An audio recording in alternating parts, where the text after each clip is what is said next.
Oxirgi paytlarda ijtimoiy tarmoqlarda muhokamaga sabab bo'layotgan ajralgan ayollar haqidagi salbiy fikr ko'p ayollarimizni noroziligiga sabab bo'ldi. Mashhur xonandamiz aytgan bu gaplari balki yaxshilikkadir. Umuman olganda yaxshi gumonda bo'lganimiz yaxshimikan deb o'yladim. To'g'ri, bir ikkita ayollarga juda ham ta'sir qildi. Balki ular rostdan ham orlidir, nomuslidir. Balki birinchi baxtidan topmaganini ikkinchi baxtidan topgan ayollardir.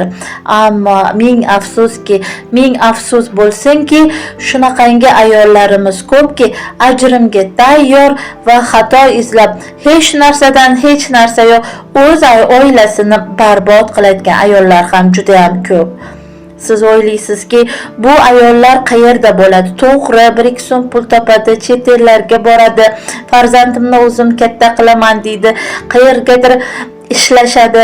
Yaxshi bo'lib ketsa yana ham yaxshi.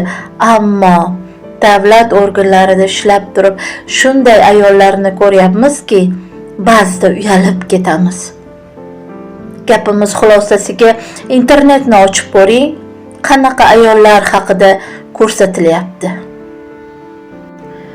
Shaxsan o'zim kasbim taqozosi bilan bir ayolning qizi bilan suhbatda bo'ldim. To'g'risini aytsam, u qiz 19 yosh qiz. Shu qadar onasi bilan jang qilardiki, shu qadar onasi bilan urush qilardiki, uni og'zidan chiqayotgan so'zga yoqqani ushlamasdan ilojim yo'q edi. U qiz bilan suhbat qildim. Kelajaging nima bo'ladi? Ertaga qanday turmushga chiqasan?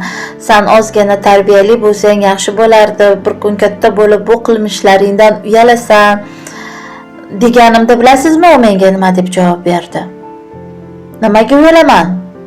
Men ham erga tegaman, puldoriga tegaman. Birinchi, ikkinchi yoki uchinchi xotin bo'lib tegaman. Uyimni qilib bersin, mashinamni qilib bersin, bo'ldi-da dedi. Onang nima ish qiladi deb so'radim. Onam Rossiyada ishlaydi dedi.